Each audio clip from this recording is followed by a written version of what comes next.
Okay, so today we're doing a deep dive into Okay. this article I found called "Great Awakening Now," Mm. and Catchy. it's by Shawn Wondunna Foley, published on a website called www.innerway.com.au. Okay. So pretty interesting stuff, and it's all about Yeah. how we can create, Sounds intriguing. yeah, Yeah. like a better future for everybody, right? Right. Like how can our own personal growth and like changes Yeah. can actually make a difference? Yeah, I think that's a theme we see a lot, especially in New Age or spiritual kind of teachings and stuff. Absolutely, yeah. It's like that idea that the macrocosm and the microcosm are like reflections of each other. Yeah, exactly. Yeah.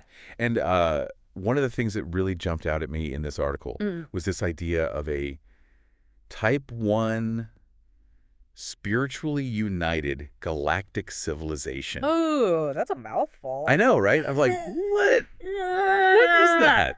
I'm not sure I fully understand it, but it sounds pretty wild. Yeah. Yeah. So It sounds very Star Trek-y. yeah, it does, like next level. Yeah, yeah. We're going to unpack all of that today Oh, cool. and see if we can make sense of it. Awesome. So I guess let's start with some of the basics. Like, what exactly is Wondunna Foley talking about when they use this term Great Awakening? So it seems like they're talking about this kind of like collective shift in consciousness, Okay.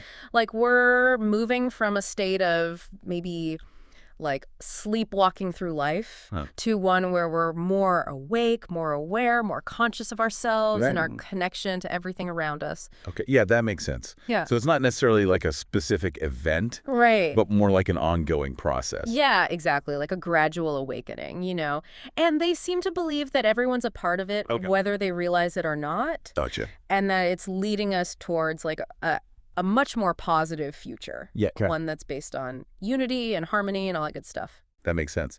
And they use this really interesting phrase, speak life into one's positive presence. Yeah, I love that phrase. I know, it's very evocative. Yeah, it is. Yeah. What do you think they mean by that? Well, it seems like it's about like the power of our words and thoughts, Like they're not just these empty things that float around in our heads. Right. They actually have an impact on the world. Like they can actually create change. Exactly. Yeah. It's like every time we say something positive or even just think a positive thought, we're kind of like planting a seed for a better future. And they even say every word spoken, every thought held, and every action taken is a declaration of the new world being co-created. Yeah, that's powerful. It is. It really emphasizes this idea that we're not just like passive observers, Right. We're actually co-creators. Yeah, exactly. So like, how do we actually co-create this new world? Well, I think it starts with like becoming more conscious of our thoughts, our words, our actions, like really paying attention to what we're putting out into the world. Because like if we're constantly focusing on the negative or complaining or, just being like generally negative, then that's the kind of energy that we're contributing to the collective, right? Right, yeah. But if we can shift our focus to the positive, to things like gratitude, love, compassion, then we're actually helping to create a more positive reality for everyone. It's like if we want to see a more beautiful world, we have to start by creating beauty in our own lives, in our own thoughts, in our own actions. Absolutely. It's like that Gandhi quote, "Be the change you wish to see in the world." Yeah, that's a good one. Yeah.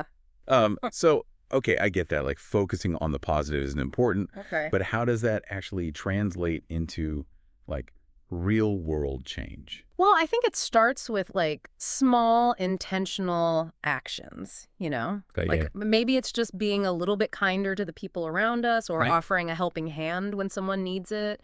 Or maybe it's just making a conscious effort to appreciate the beauty in nature. Okay. It doesn't have to be these big grand gestures. It's really about like shifting our mindset and our energy. Yeah. And then, as we start to make these small changes in our own lives, it kind of creates a ripple effect. Yeah. And it starts to influence the people around us and, eventually the whole world.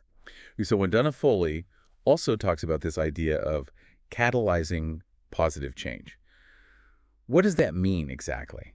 It seems like they're talking about, like, taking action, like not just sitting around and thinking positive thoughts, Right, yeah. but actually, like, getting out there and doing something to make a difference. Doc being proactive. Exactly, yeah. Yeah. Like finding our own unique way to contribute to the world. Yeah. Okay, and they talk about the importance of aligning with the universe. Yeah. What do you think they mean by that? Well, could mean a lot of things to different people, I guess. Right. But I think, like, in general, it's about living in harmony with the natural order of things. Yeah. Like following our intuition, our heart, our inner guidance, instead of letting ourselves be ruled by fear or ego. So it's kind of like trusting the process. Yeah, I think so. Like Yeah. surrendering to something bigger than ourselves. Yeah, okay. And then there's this whole thing about Yeah. a type 1 spiritually united galactic civilization, Right. which I still don't really understand. Yeah, me neither. Like, what do you... It's a little out there. Yeah, it is. What do you think they're trying to get at with that? Well, I think it's like their vision of the ultimate goal, Right.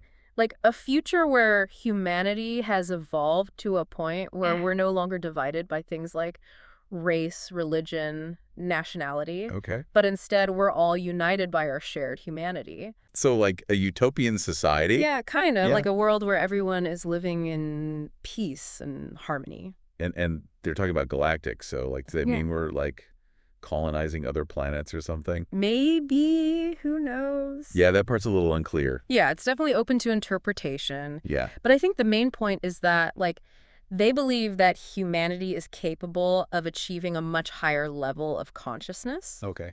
And that, if we can just tap into that potential, then we can create a truly amazing future for ourselves. I like that. So I guess the big question is, how do we actually get there? Right. Well, I think Wondunna Foley would say that it starts with each of us, like making the decision to wake up, to become more conscious, to start aligning our actions with our highest values. Okay. And then, as more and more people start to do that, Yeah. it will create a momentum Yeah. that will eventually lead to the kind of transformation that they're talking about. So it's like a collective effort. Exactly. Yeah. Like we all have a role to play in creating this brighter future. Right. And they even say the old ways are simply crumbling and falling apart to make way for a completely different and harmonious life on Earth. Yeah, that's a pretty bold statement. It is. And, whether or not you agree with that, Right. I think it's clear that the world is changing. Yeah. And, we're at a crossroads. Like, we can either choose to cling to the old ways, Right. which are clearly not working. Yeah, yeah. Or we can embrace the new, and step into this new era of consciousness. Okay, so what's the takeaway for our listeners? I think the takeaway is that we each have